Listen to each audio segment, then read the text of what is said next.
I think I may have mentioned it last week, but I'm not completely sure. But I mentioned Psalm 139.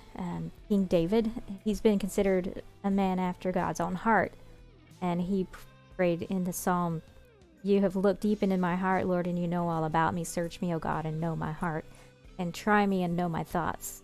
See if there be any wicked way in me, and lead me in the way everlasting." He's asking God, help me to see where I'm wrong in my heart and show me the right path to walk. If we ask sincerely, he will show us what we need to see, and our hearts will be changed to be more like his.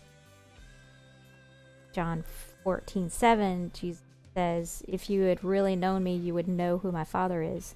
From now on, you do know him and have seen him." And that means that Jesus, and if you look at his life, he was the embodiment of love and the mirror of God's character to the world. He came to perform God's ultimate act of love, and he never once missed the target. While he was here, he lived his life never failing to love God or others, and never failing to live his life as an example. And he took our failure on himself, and he took that resulting spiritual death on himself so that we could live, restoring our relationship with him and allowing us to stay with him for eternity. All we have to do is accept his love and forgiveness and let it change us from the inside out. And let it change our hearts to be more like his loving heart, so that we can also be slow to anger and overflowing with loyal love and faithfulness to those around us.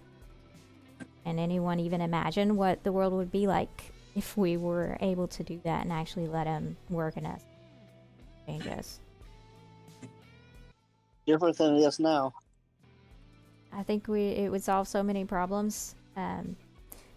We would have way less petty arguments. We wouldn't have this cancel culture that's going on right now. There'd be less division in the church itself.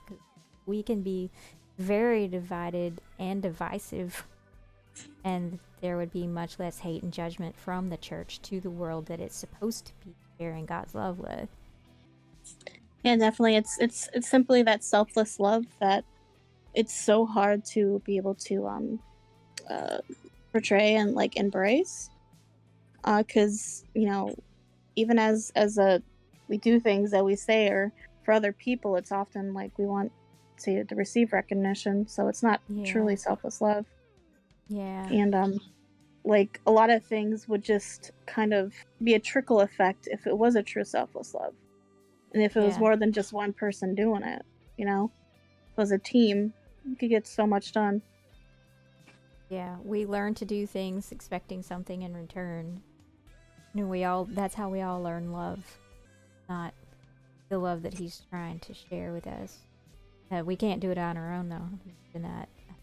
We can't.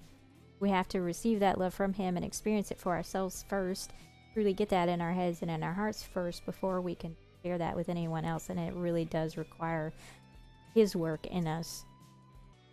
And I like to think that he knows that too as well. So because he created us that way. That's how we learn. You learn by seeing what people do before you, and sometimes you just have to be patient in receiving that love or be able to see that love. Sometimes you just gotta ask for, hey, Lord, please just show me in a way that I can understand, because it's out there. God's doing it right now. Yeah. Every single moment of our lives. It's just we're not actively seeing it.